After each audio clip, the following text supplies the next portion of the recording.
Welcome to the Books and Travel podcast.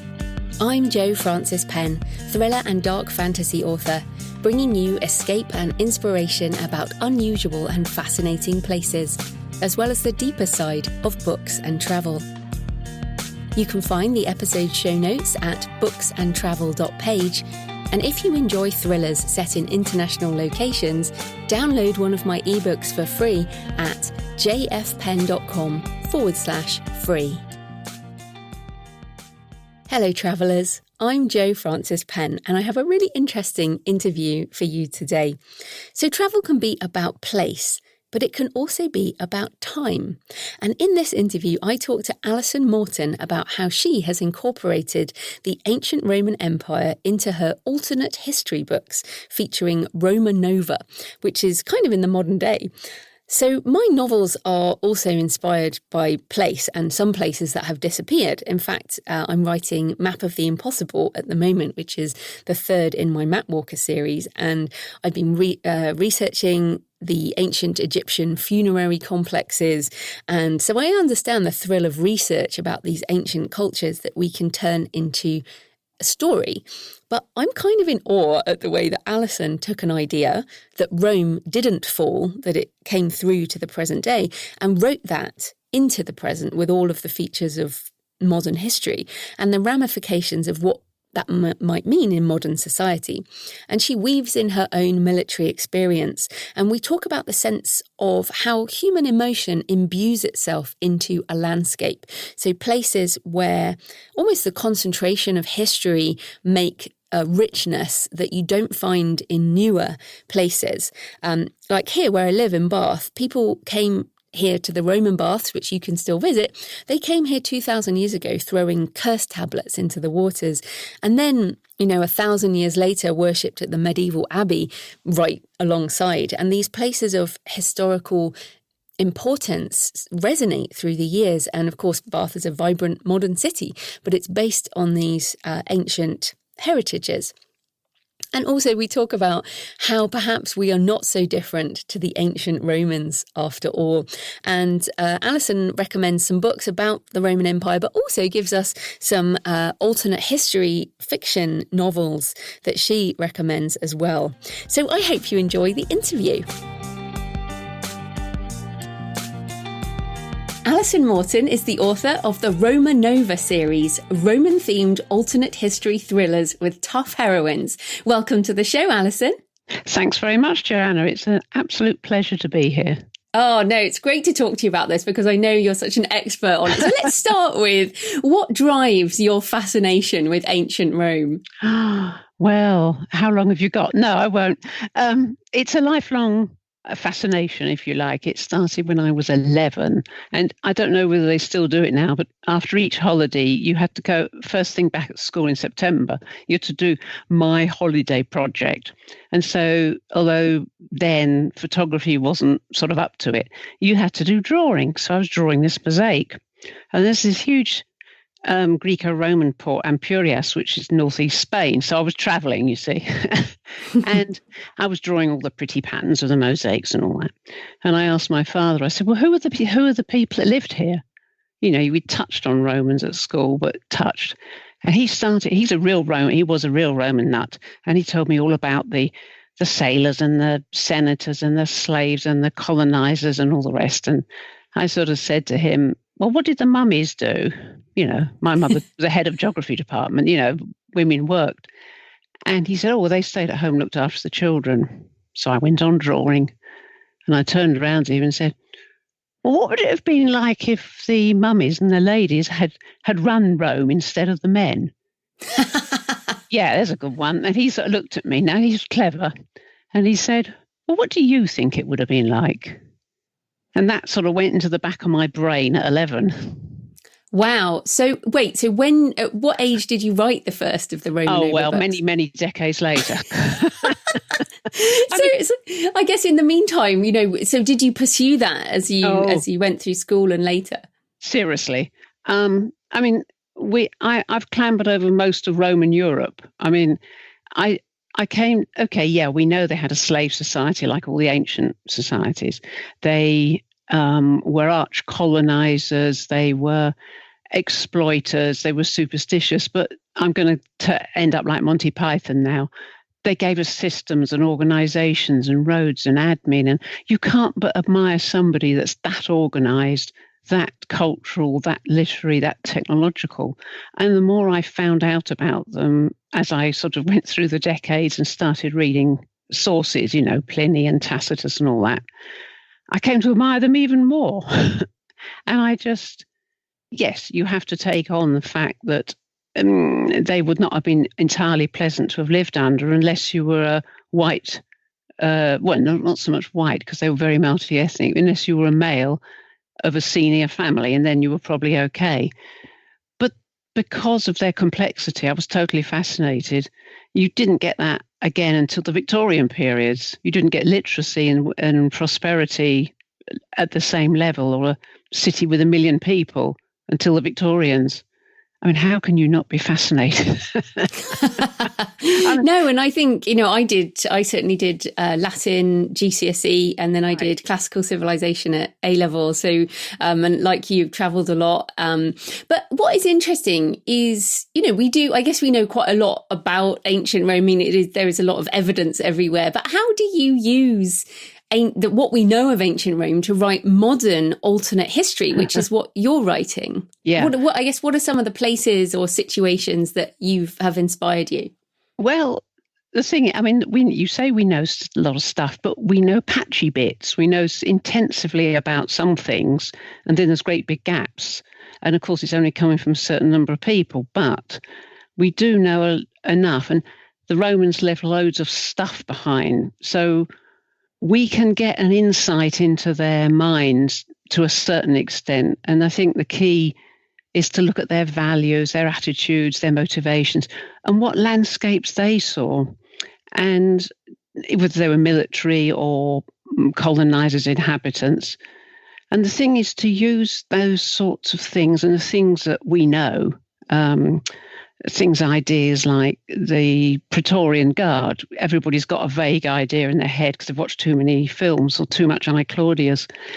Things like the importance of tribes and families, their idea of personal unions, marriages for family reasons or property, their robust attitude, all that, and their service to the state idea, of course, and their corruption and blah, blah, blah. But in Roma Nova, we still have forums. We don't have Roman baths as such. We have gyms with spas, which is what everybody sort of generally expects in most towns. They still have the idea of curse tablets. They have public buildings. They have houses have an atrium and a tablinum vestibule, and that's where my characters live. So you bring these elements forward, but then you have modern ideas. Say a law enforcement person is going to be dressed in blue and have a car with a flashing street light, even though in Roma Nova, obviously, he'll be speaking in Latin, which sounds weird. Their currency is solidi, as it was in the 4th century when Roma Nova started, but they'll have internet banking, electronic transfer and cards. There'll be international shops, but there'll also be local shops selling stuff like Samian, which is an ancient form of very high status pottery, but it'll be made in a modern way. So you mix, and you've got to have anchors that people understand, like bars and restaurants and stuff, but also bring in that Roman flavour, but particularly in the mental attitudes. They're tough. If they get threatened, they respond, as Romans did. They have this same kind of technological and the engineering skill that their ancestors had. So they're right at the forefront of the digital revolution. All those kinds of characteristics I've brought forward into Roma Nova, yet with a modern touch. So it's good fun. Yeah, absolutely. And in fact, you mentioning restaurants there, we went to Herculaneum a couple of years ago now, and I was really struck by the sort of area where they have all the restaurants, where people would have gone after work to have a drink, to get some street food, to hang out. And that it was so modern, as you say, that's what we do now. It's what people do all over the world. So, I mean, Herculaneum is obviously a buried city. What are some of the specific places that you've travelled to that have inspired your story arcs? Well, there's 2 or 3 things. I sort of was thinking about that. I mean, I suppose unless you've sat in an arena somewhere like Nîmes, you don't appreciate how big a crowd will be. So those kinds of things. And one thing particularly inspired me was there's a little tiny place, southern France, called Ambrussum, which was a very important crossing point. And it's where the Via Domitia split. One bit went to Spain, one bit went to Italy, and the third bit went north up through Gaul. And you stand there, and unlike in Britain, when I say Roman road, it is almost complete. It's everything. The whole thing's there, including wheel ruts. And they use these roads for centuries afterwards. But if you just stand there and think and breathe, people who travelled that road 2,000 years ago saw the same view across the valley. Okay, they didn't see the A6 or the TGV, okay, admittedly, but that's what they saw. And the other thing, I went to Carleon, we're back in the UK, and I was going to a conference and I went a day early, and I just sort of stood there, and in the ruins of the barracks, there was a huge barracks which looked after a lot of the West Wales and so on. And do you think those soldiers there would have seen the same sky and again the same landscape?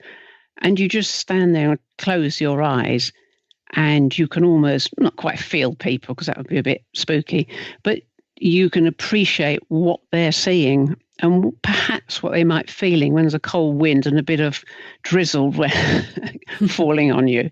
So those kinds of, I'm inspired by Roman concrete, to be honest. I'm the sado that feels stuff and starts looking at how much gravel there is in the concrete. Well, because, as you've said, part of what made an empire was systems and engineering. It's not, the culture and the thought might be one thing, but that's not what conquers world. But it's interesting. So you mentioned there Nîmes, you mentioned southern France, you've mentioned Wales. I think, if people listening, say are in the US, like many people, when they think, when you've said Roma Nova, and so people think Colosseum, they think Rome, they think Italy. So just give us a sense, like how wide was the empire at sort huge. Of the biggest point? Well, you go from Portugal, if you like. That was a bit of the wilds, not quite as wild as Britannia, mind you. And it goes into Turkey, Syria, Egypt, most of north of Africa, where Morocco, Tunisia, and coming back into Europe, they did actually have quite a line of forts into Germania. In the end, they had to come back to the Rhine and the Danube, but they did go forward that far. There was no other place in the ancient world. I mean, Rome did rule the ancient world, the whole thing, west and east. So it's a very difficult concept. I suppose the next nearest thing would be one of the 19th century empires, France or Britain. Just how massive it was and how important it was. You really were a barbarian if you were outside. And of course, one of the other places, modern day Israel as such, and Roman religion before Constantine's conversion to Christianity, it was quite different. You've mentioned curse tablets, and of course, I live in Bath in the UK, where we have the Roman baths and we have curse tablets just down the road from where I am standing right now. So, any places that particularly have sparked the religious or faith aspect of the books? Well, it's a very funny thing because, if you like, the Roman, as you say, Roman traditional religion, we think of all the gods, Jupiter and Minerva and all the rest of them, and Juno, and they're found all over the Roman Empire. In fact, the emperors became gods in a way. But Christianity came in, and although we know a lot about, we understand a lot about the Romans persecuting early Christians, it turned the other way by the end of the 4th century. It was a capital offence to be anything else but a Christian. So my Romanovans, because of that, because they were true to the traditional gods, trekked north and founded their own little part of the Roman colony up in the mountains. So the Romanovans' faith came from traditional Roman thoughts and observance.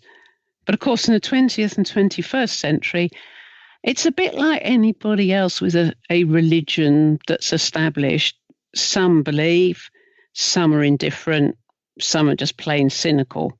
So I think a lot of people will connect with those different points of view, but they see the festivals as a framework to their life. They're important. It's like we all think Christmas and Easter and the rest of it. They would see things like Saturnalia as very important and all the other various festivals. So they observe that as a framework to their values and social ideas, if you like. But it's very useful because two things, you can tack on something like the wildness of Floralia, which did get a bit wild because all the spirits and a lot of booze on the street. And I put a young daughter of one of the heroines in danger, and it's great because you've got that backdrop. So you bring in the thriller and the danger side, plus also you're bringing in the Roman side.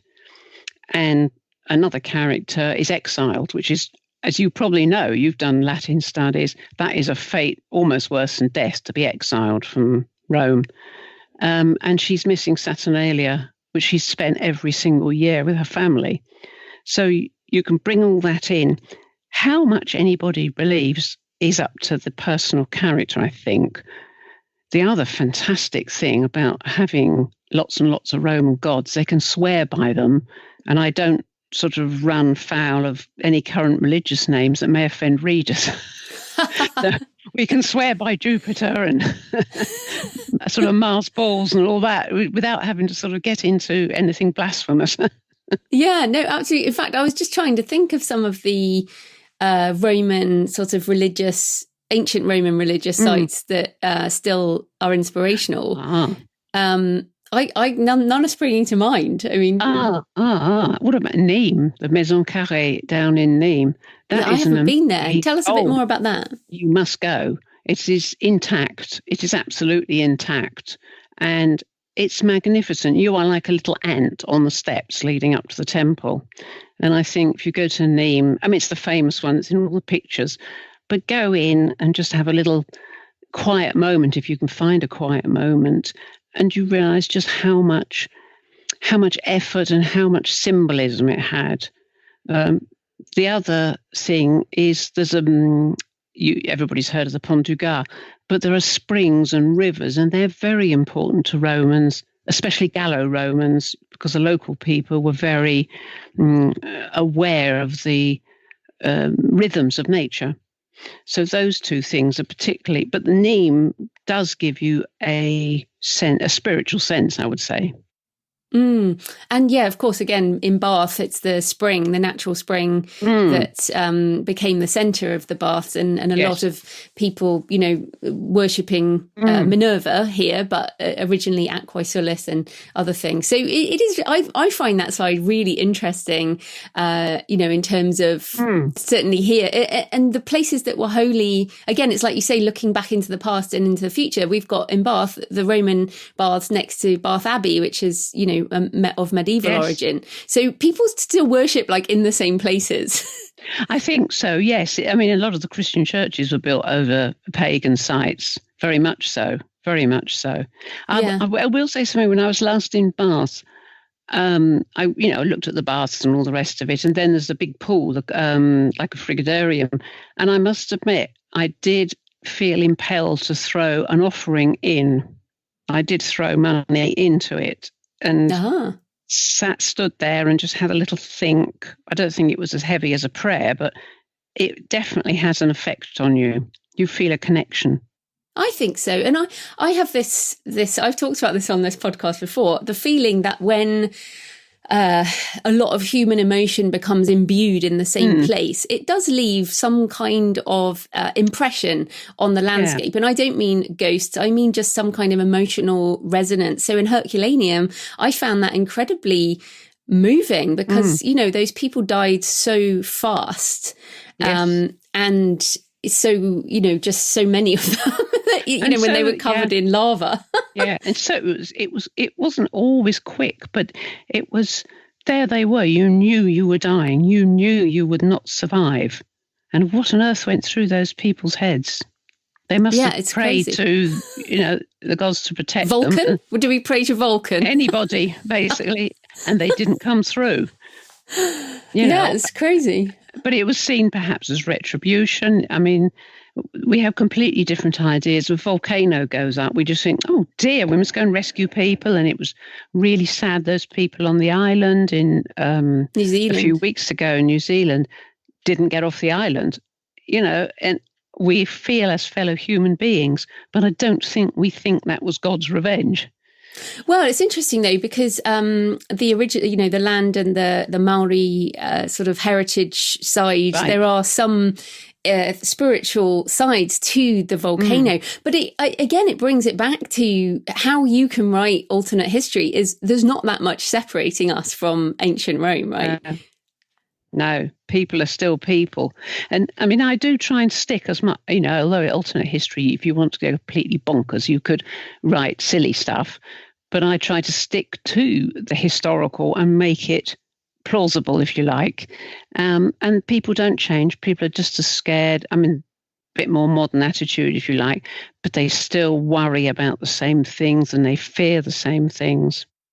Yeah, which is why I guess we still write the same stories at the end of the day. But just coming back to, so you've mentioned the military, and of course you have experience with the armed forces. So tell us a bit more about that, and also a bit more about, I guess, women in the armed forces and how this has shaped your books and your travels. Right. Well, I mean, I've always been fascinated by the role of women in the armed forces. I did my master's dissertation on that. So, I sort of really got heavily into it. I mean, I served in a mixed unit, let's just say in a special communications role, and that was fun. And gender didn't really count. I mean, obviously, there's physical differences between us, but really, you were there to carry out the task you were there to carry out. I mean, I've crawled over many training grounds and taken part in NATO exercises. In fact, I met my husband when I was on exercise in Cyprus. So, I mean, Rome was a very military society, and Romanovans in my books have always had to use every single resource to survive through the centuries. So their young women, as well as their young men, had to take up arms to defend their rather small country. I mean, I can bring the direct military experience into the books. I mean, not just the technical side, but the things like the camaraderie and the hard training, the dependence on each other. You really do have to depend on each other. Things like structures and permissions and little ways of doing things. There's no research necessary there. And as we know, it's the small details that make things plausible and credible and resonate with people. So, yeah, I mean, I've shivered on the North German plain very near the East German border. And it's interesting, you mentioned Cyprus there. I feel like Cyprus is one of those places people don't quite understand how complicated that is geographically. Can you just explain about Cyprus? Well, I mean, it's a very ancient civilization, but I think it's 70s, wasn't it? I mean, they're always having political crises there. The UK has 2-3 sovereign bases there, which are, if you like, not quite a bit of Britain, but as if they were. And but between the Greek community and the Turkish community, things got to such a state that Turkey invaded and took over the northern part. And it's been a pariah state ever since. I mean, if you go to Nicosia, you can still, it was very sudden. If you go to Nicosia, which was divided, you still see 1970s cars in the old showrooms, covered in dust. And there was an aeroplane, a British European Airways plane, I think, got caught and sat on the runway for years and years and years. I think they've taken it away now. But as a southern, Cyprus, as the proper Cyprus, if you like, or the one that's accepted, is a member of the EU. And northern Cyprus is still very much part of the Turkish influence. And a lot of countries still don't have diplomatic relations with it. And they said they won't until the Turkish troops leave. So it's very awkward. It is, and it's fascinating because it's such a tiny place, and it brings up with like what you're saying about well, if we think about the Roman Empire kind of moving into these other areas and the borders and the struggles that happened pretty much all the time, right? They were either pushing out to new places or being attacked. It seems to me that Cyprus would be one of the places in the world where a very small place where you can go and you've got these different cultures still, divided over a very small border. Mm. I mean, the Romans just went in and sorted it out. I mean, Britain was made up of tribes who often fought each other. And so you've got the local thing and different cultures. Although they may have all been from Celtic backgrounds, they used to beat each other up and pinch horses and, generally raid each other. The Romans just walked in and said, either you accept Roman rule and behave yourselves, or we will come and punish you. So they were much more of an over-stretching organisation, if you like, that didn't stand any truck with rebels at all. Quite what they would have done I know what they would have done in Cyprus. It's been dead easy. Yes, just sort it out. Yeah, no, exactly. Which is quite interesting. I mean, you could say, I guess we don't have the American sort of shock and awe tactics might have been on a par. Well, they're all too, no, they don't like doing that in case they get involved and there are body bags. Rome wasn't quite so squeamish. Yes, they didn't have social media, so no. things are quite different now. But I wanted to ask, so you speak several languages and you live in France. So I wondered, when you travel, what difference does language make to your understanding of places? Oh, a great deal. Because when you study a language, you study the systems, the literature, the politics, stuff that goes on. Films, music, whatever, and language particularly is a window into the culture. And when France has never been a strange place to me. I started learning French at the age 7 as a kid, and I can go through France without a map. I can't do that in England. The middle bit of the UK is all a bit of a mystery to me. I have to use the GPS or a map. But it enables, I see it a lot when new people come over here to France and they haven't got a clue how to deal with the French administration, which operates still on Napoleonic lines. And you sort of say, you have to do this, and this. Well, do you need all that? I say, you go to an interview with a civil servant about your residence permit or whatever. You take everything and then you take some more. And I said, they'll only ask for a tenth of it, but you've just got to show that you've made an effort. Now, in England, it's completely different. But if you don't get the language and the mentality, we're back into people's heads again. If you don't get the language and the mentality, you lose out so much. You don't understand why things happen. I mean, cultural diversity is one of my favourite topics, really. And if you can understand how things work in France, it's very centralist and it's very down. It comes down from the top and everything goes back to the revolution, all systems and organisation. If you can understand that, you're halfway there and you will make better friendships. You will get on better. You will know more. Ditto with Germany. It's a completely different way of going. Germany's got a federal mindset and a federal way of doing things. And the whole language reflects how people think. So, I mean, when I'm speaking French, I know my friends and my husband say, you change personality. Not completely. In what way? Well, I start using different gestures. I use different tones in my voice. It's much more polarized. I use more down and more up tones, and I can hear myself because you're not translating, you're just saying something in a different language. It's a difference between translating each word, trying to work out what stuff is, and just expressing a thought or asking for something or taking part in a discussion. And I mean, I'm not conscious of it, but I've been told about it and I start looking for it now. But does that shape how you write with Latin? Because, of course, Latin is technically a dead language. I mean, there's aspects of Latin in lots of other languages. But do you take that kind of understanding of the culture, or how does using Latin make a difference? Well, Latin is succinct and direct. Yes, it can be very subtle. I mean, it depends which sort of Latin you're looking at, if you like. It did shape because of the, how can you say, not the hardness of Latin, but the positive. There's nothing hidden. Every letter and every syllable and every consonant is pronounced. There's nothing hidden there. And so that does give you a directness and a succinctness. I mean, I don't think I consciously used it. I tend to write in that kind of style anyway. So, you're making me think, Joanna. You're making me think here. This is not good, not in the afternoon.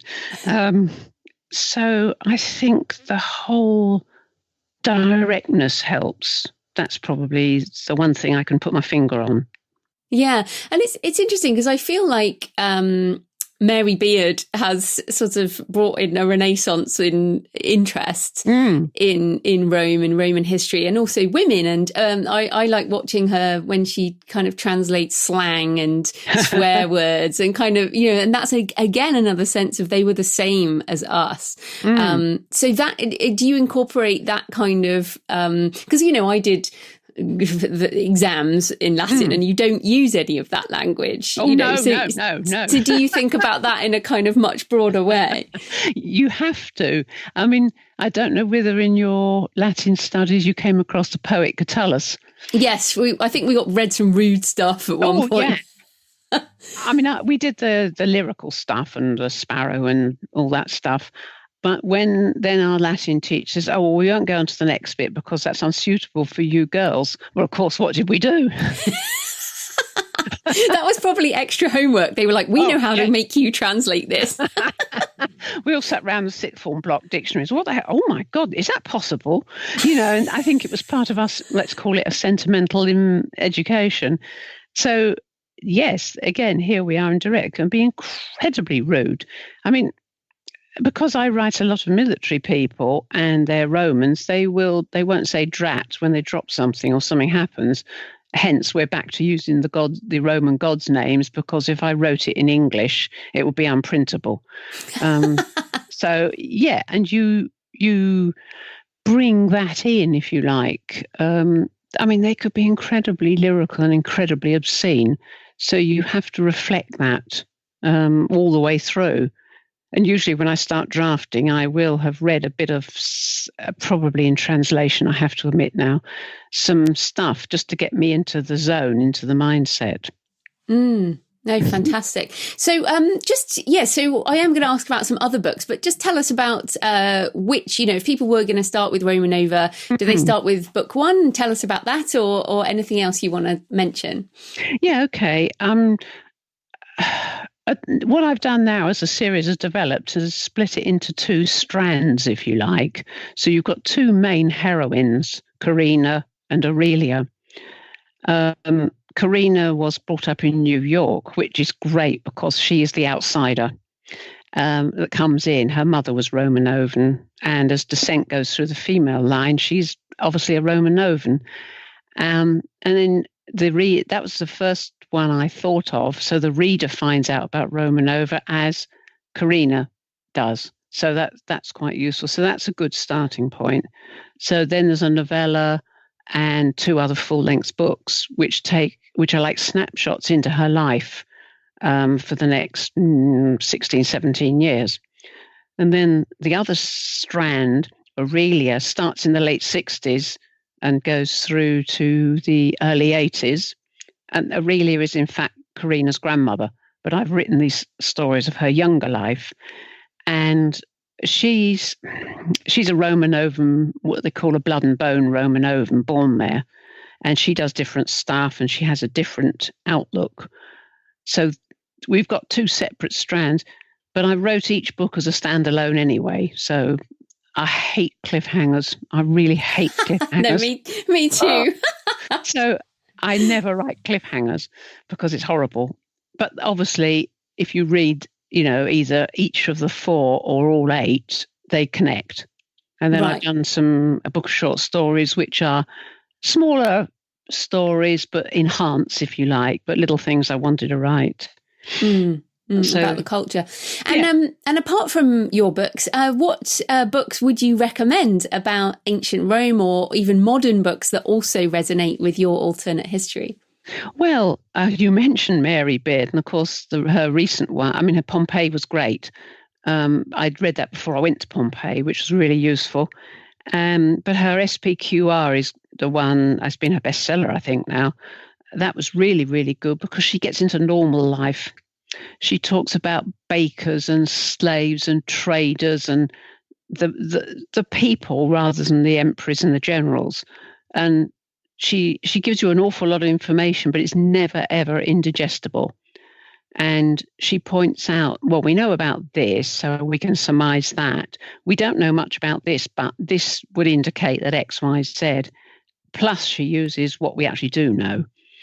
And of course, the thing about Rome is people keep digging stuff up. Yeah. It was one of the most prolific civilizations for stuff. So there's always developments going on. So yeah, she's brought it in. Whenever she comes on the television, all us fangirls just fall on her and have to watch it or read it, whichever. So that's that. One of the things that, alternate history is a very strange genre. I do blog incessantly about it because it's not secret history or fantasy. It's where time divided. And once it's divided and gone off on a different line, you can't go back. There's no Doctor Who effect. There's no time travel or jumping back or waking up and it's all a dream. So the thing that really got me going and working out that actually that's what I was writing was Robert Harris's Fatherland. Oh, yes. Yeah. Now, alternate history is not all about Nazis. There are lots of... You'd think it was. Yeah, you'd think it was. But even Livy even started an alternate history, wondering about whether if Alexander had turned west and met the Romans, who would have won, So it's been going on forever. And yeah, it's one thing I blog about incessantly about. It's not just the Nazis.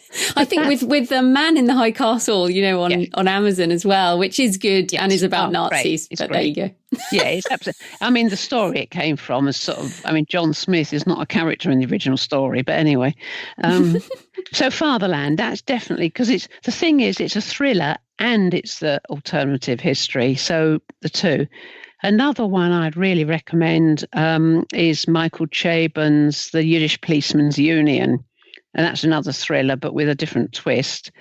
But that's where the Jews were given Alaska as a homeland, not Israel.